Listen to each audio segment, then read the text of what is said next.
Christopher LaBelle. I'm principal of 6 to 6 Inter-District Magnet and Thurgood Marshall Middle School for Social Justice. My name is Howard Hornreich. I'm the assistant principal here at 6 to 6 Inter-District Magnet School. I'm Sabina Gus. I live in Stanford and I teach 7th and 8th grade language arts.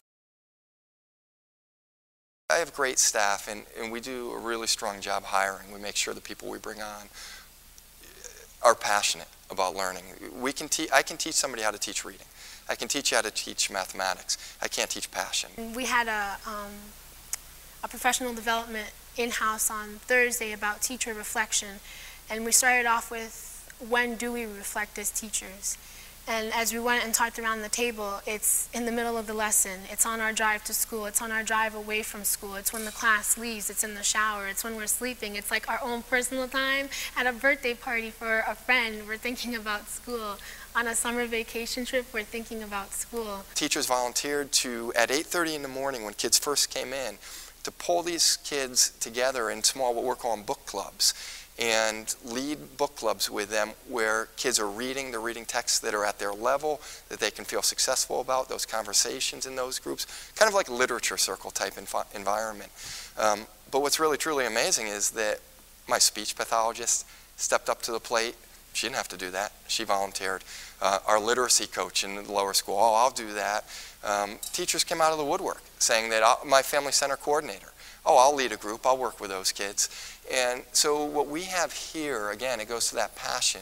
I have a lot of teachers that will go above and beyond the confines of their contracted day and work with kids before school, after school, on their time, you know, and doing that because they really care about kids.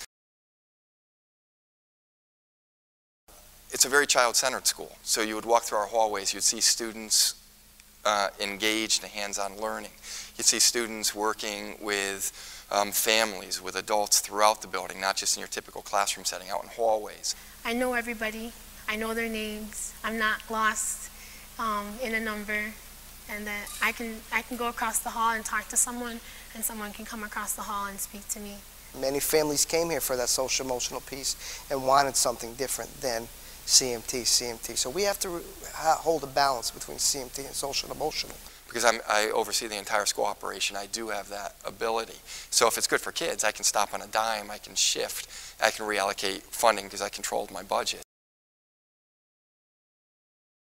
We've had children where the situation is just so horrific that there is no support at home, that, you know, it happens here then. Homework becomes an extension of our responsibility. With a family resource coordinator who works closely with families from preschool all the way to 8th grade in a variety of capacities, whether it be through parent training, whether it be through literacy night, math night, working closely with the PTA, working closely with families in need. There are parents that can't physically come to the school, so we don't see every face at back to school night, we don't see every face at portfolio night, we don't see every face at the conferences. But there are parents who come, and then the parents that don't come, they're very open and receptive to phone calls.